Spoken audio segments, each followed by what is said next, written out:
Hello everyone. So, this is Gopi. So, GST and accountant trainer. Okay. So, రీసెంట్‌గా మనము part time accountant programme అని చెప్పేసేసి ఒక ప్రోగ్రామ్‌ని కంప్లీట్ చేశాము.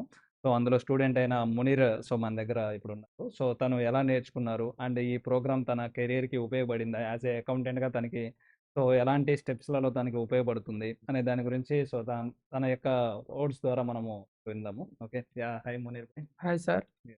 సో, మునీర్ భాయ్, సో, ఈ ట్రైనింగ్ అనేది మీకు సో, ఎలా ఉపయోగపడింది అని చాలా బాగా ఉపయోగపడింది సార్. ఓకే. నేను చేసే జాబ్‌లో గానీ, ఇందులో గానీ హ్మ్. వచ్చే డౌట్ క్లారిఫికేషన్ అయ్యేది కాదు. హ్మ్. మీ దగ్గర ట్రైనింగ్ తీసుకున్న తర్వాత వచ్చే డౌట్‌లు చాలా వరకు క్లారిఫై అయినాయి సార్. ఓకే.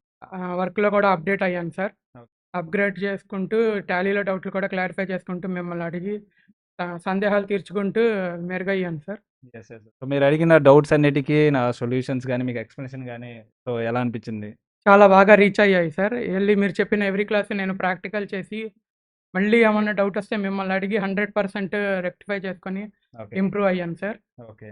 సో, ఇప్పుడు జీఎస్టీ పైన ఏ వర్క్ చేయడానికైనా మీరు విల్లింగ్‌గా ఉన్నారా? అంటే దట్ మీన్స్ కాన్ఫిడెంట్‌గా ఉన్నారా? కాన్ఫిడెంట్‌గా ఉన్నాను సార్. అంతకుముందు జీఎస్టీ అంటే 1, 3 ఏసి అదే జీఎస్టీ అనుకున్నాను సార్. హ్మ్. మీ దగ్గరకొచ్చాక జీఎస్టీ రిజిస్ట్రేషన్ ఎలా చేయాలి?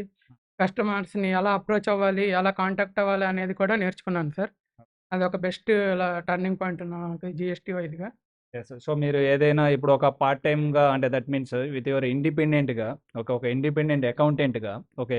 సో, బయట వర్క్స్ తెచ్చుకొని చేసుకోవాలి అని అనుకుంటే సో, చేసుకోగలుగుతానని చేసుకోగలుగుతాను సార్. నమ్మకం వచ్చింది సార్. ఓకే. అంతకుముందు చిన్న చిన్న డౌట్స్ ఉండేయి.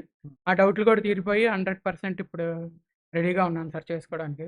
Yes. Yes.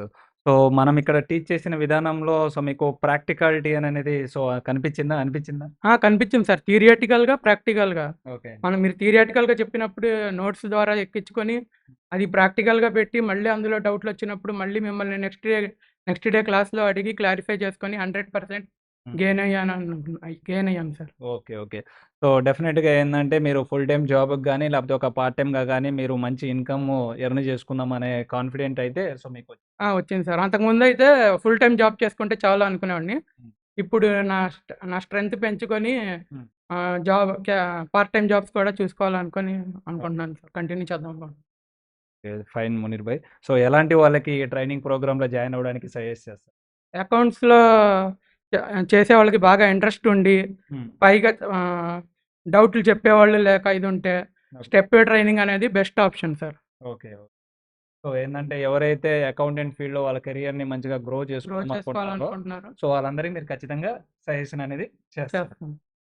So, thank you Munir Bhai. Okay. Thank you sir. So, ఎంత మీ రేటింగ్ ఎంత ఇస్తారు 10కి? 10 out of 10 sir. So, thank you. Thank you so much.